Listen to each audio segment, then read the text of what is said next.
lagi dalam program Serambi Spiritual untuk edisi hari ini dengan tema Ramadan Bulan Melatih Kepekaan Sosial bersama narasumber kita Ustadz Insinyur Faisal Adriansyah MSI yang merupakan Kepala Puslatbangkan Lembaga Administrasi Negara LAN Aceh. Nah, Syadaralun, untuk Anda yang ingin bergabung silakan di 0651637172 atau 0811689020. Ya Ustadz, saya bacakan dulu ya pertanyaan dari Syadaralun ini. Ustadz, bagaimana cara kita melatih kepekaan sosial terutama dalam Ramadan ini?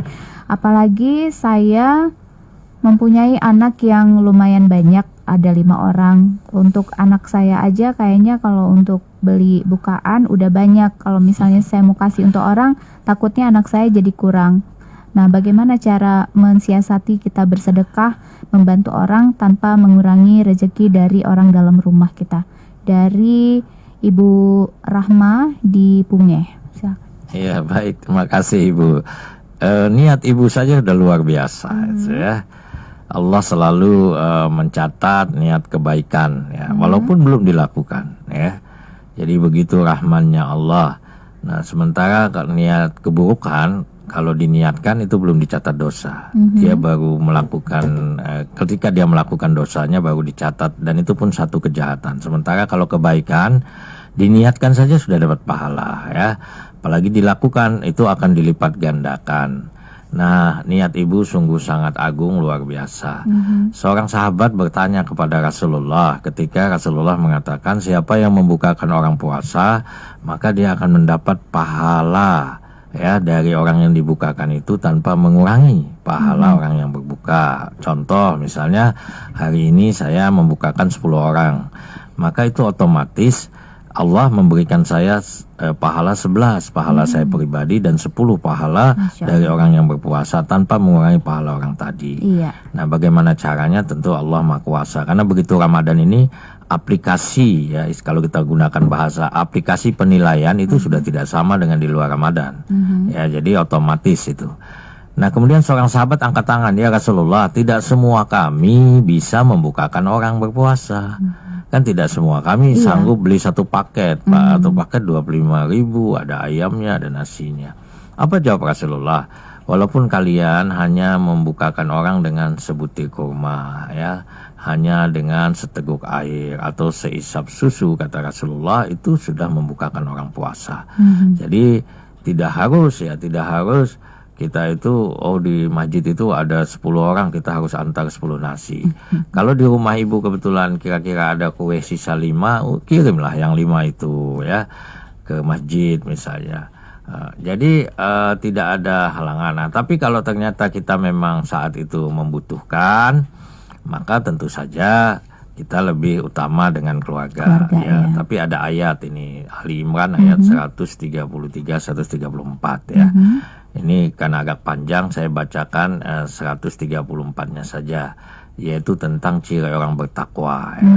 Jadi orang bertakwa itu dicirikan pertama, alladzina yunfiquna fisyara'i wad-dara wal kadhiminal ghaidz wal 'afina 'anil nas wallahu yuhibbul muhsinin. Orang yang bertakwa itu, kata Allah, adalah orang yang berinfak, ya, atau menafkahkan hartanya baik dalam keadaan lapang maupun sempit. Nah, jadi kalau berinfak dalam keadaan lapang, biasa, ya kan, kita punya kelebihan. Tapi berinfak dalam keadaan sempit, tidak semua orang bisa. Ya, seperti Ibu ini kan dalam keadaan sempit. Tapi disinilah nilainya yang dikatakan oleh Allah, ciri orang bertakwa itu alladzina yunfiquna fis-sarai wad-dara.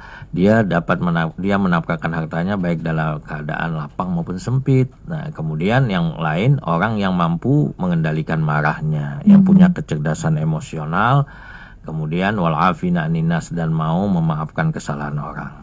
Jadi demikian Ibu, mudah-mudahan Ibu tetap bisa beramal, ya. Oke, selanjutnya ada juga nih Pak dari Yuni di Aceh Besar.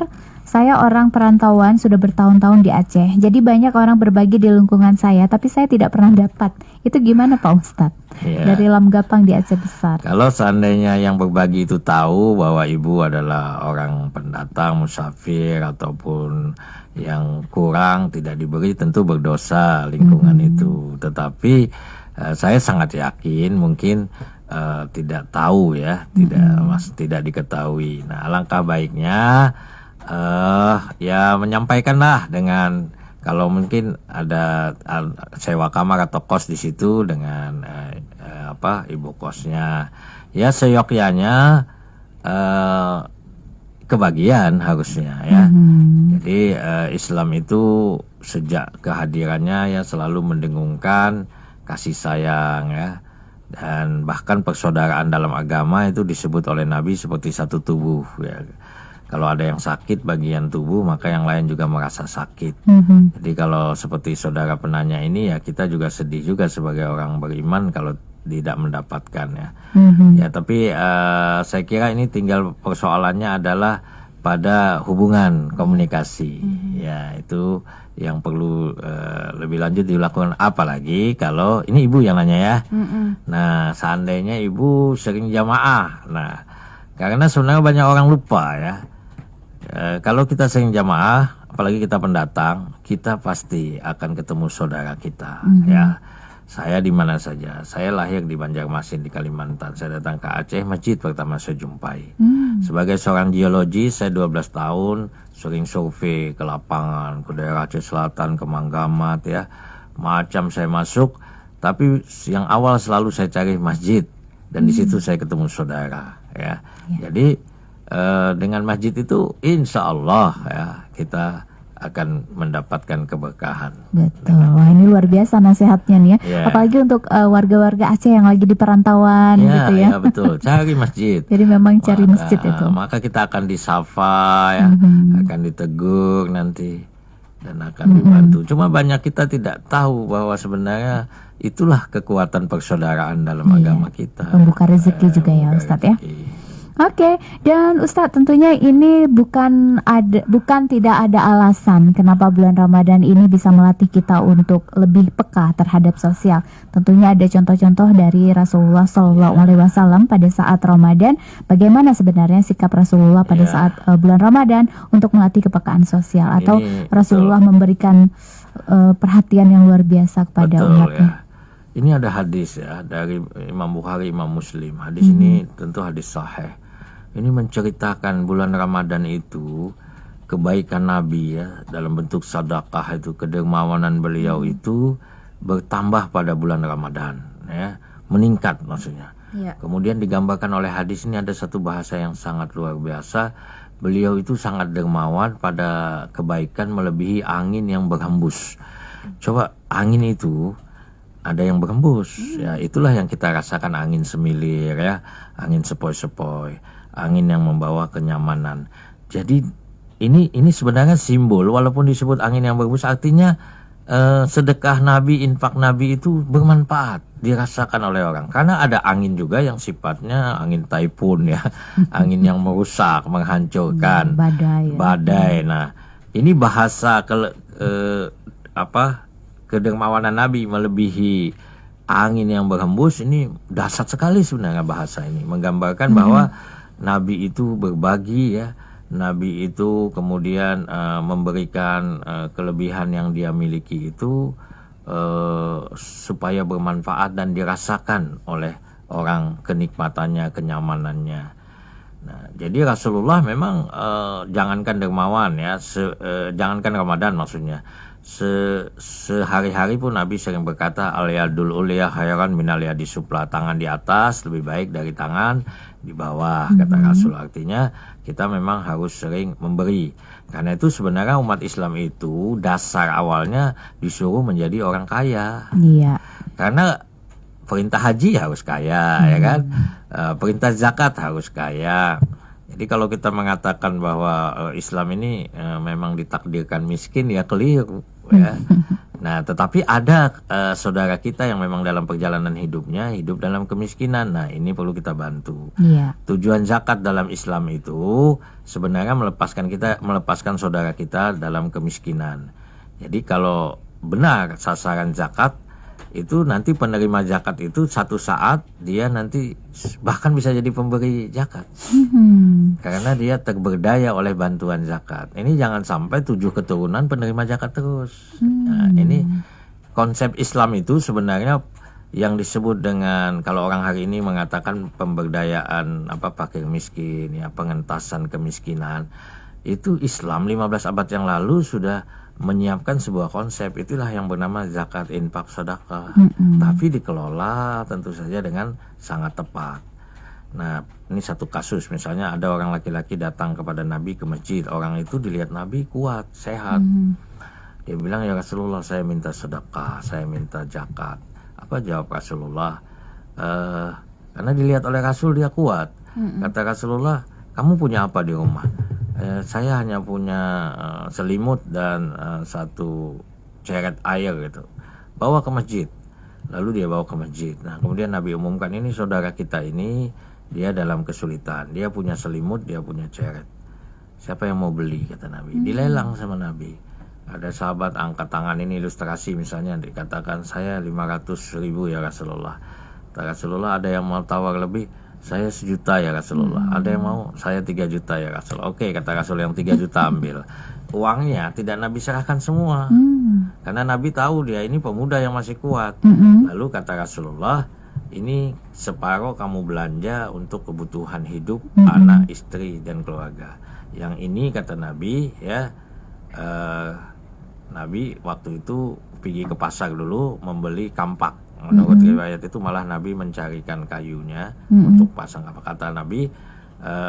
Sekarang bekerjalah kamu dengan kampak ini. Nah, kenapa kampak? Karena di Timur Tengah itu hutan kan tidak seperti di kita. Jadi mencari kayu di sana artinya harganya mahal. Ini juga simbol bahwa Nabi membangun keyakinan kepada dia sektor ekonomi yang bisa menghasilkan banyak uang. Satu saat dia jumpa Nabi, ya Rasulullah, kata dia, saya sudah sukses. Nah, begitulah pola yang Nabi lakukan. Nah, tapi memang ada orang yang memang tidak bisa bekerja lagi, sudah sangat lemah. Nah, itu namanya konsumtif. Jadi itu boleh kita bantu zakat, ya, infak khusus kehidupan dia. Tapi tidak semua dalam bentuk itu, ada bentuk modal. Nah, ketika dia masih kuat, dia bisa jualan, dia bisa buka kedai.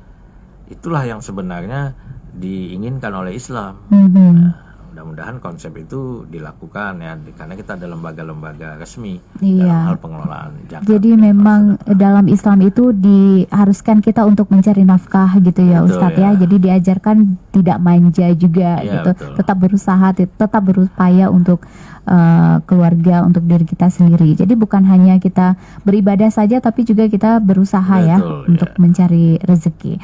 Oke, untuk Anda saudara Alon yang ingin bergabung, silakan di 0651637172 atau WhatsApp di 0811689020. Kita bakal kembali lagi dalam Serambi Spiritual, namun sebelumnya simak dulu pesan-pesan berikut ini. Saudara Alun, kembali lagi dalam program talk show Serambi Spiritual untuk edisi hari ini di hari ke-17 di bulan Ramadan 1443 Hijriah bersama narasumber kita Ustadz Insinyur Faisal Adriansyah MSI. Dan saudara Alun, tema kita hari ini adalah Ramadan, bulan melatih kepekaan sosial. Kita sudah memasuki segmen terakhir saudara Alun untuk Serambi Spiritual, dan untuk itu kita minta closing statementnya dari Ustadz. Silakan Ustadz. Iya, terima kasih. Jadi memang Ramadan sebagai bulan yang melatih kepekaan sosial itu bagian penting, ya, dari keberhasilan puasa seseorang. Jadi puasa itu akan menghasilkan 2 kesolehan. Pertama, kesolehan individu namanya.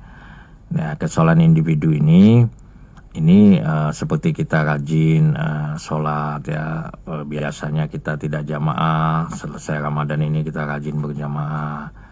Biasanya kita tidak baca Quran, selesai Ramadan kita tetap baca Quran. Ini kesolehan individu, artinya diri kita saja.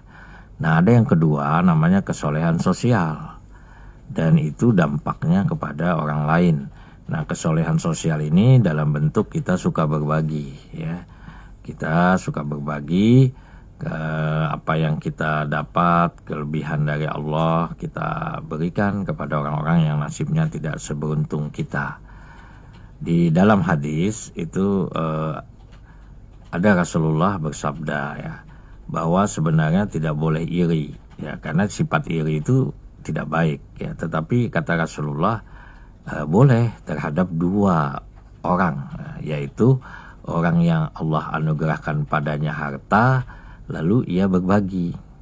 Jadi kita iri, boleh iri kepada orang yang Allah berikan dia kelebihan harta lalu dia berbagi, dia infakkan pada jalan kebaikan.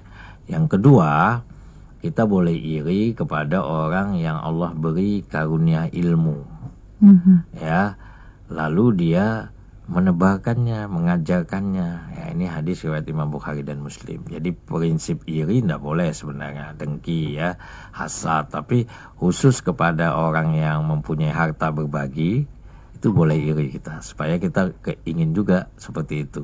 Kemudian kepada orang yang berilmu, lalu dia menebarkan, berbagi ilmunya, itu kita boleh iri. Nah, mudah-mudahan puasa kita selama Ramadan ini ya diterima oleh Allah, menambah keimanan kita dan ketakwaan, kemudian tidak hanya melahirkan kesolehan individu, tetapi juga kesolehan sosial. Mudah-mudahan. Mohon maaf atas segala kekurangan. Assalamualaikum warahmatullahi wabarakatuh. Waalaikumsalam warahmatullahi wabarakatuh. Terima kasih banyak Ustadz atas ilmunya, atas informasinya, atas tausiahnya sudah hadir di studio Serambi FM, ya. Jadi kita berpuasa tambah ilmu seperti ini tentunya banyak dapat pahala juga Ustadz, ya. Jadi mudah-mudahan kita adalah orang-orang yang berpuasa dengan ilmu. Oke, Ustadz, selamat beraktivitas kembali, selamat menunaikan ibadah puasa. Terima kasih banyak atas waktunya juga sudah hadir ke studio Serambi FM. Terima kasih juga buat Syedaralon yang sudah setia bersama kami tentunya dari program Serambi Spiritual dari hari pertama sampai hari 17 Ramadan ini, ya. Tentunya masih banyak lagi program-program lainnya dan juga program Serambi Spiritual kami hadirkan sampai 30 Ramadan nanti atau 29 Ramadan nanti, ya. Oke, Syedaralon, terima kasih banyak sekali lagi atas atensinya. Mohon maaf bila ada kekurangan. Wabillahi taufiq wal hidayah. Assalamualaikum warahmatullahi wabarakatuh. Waalaikumsalam.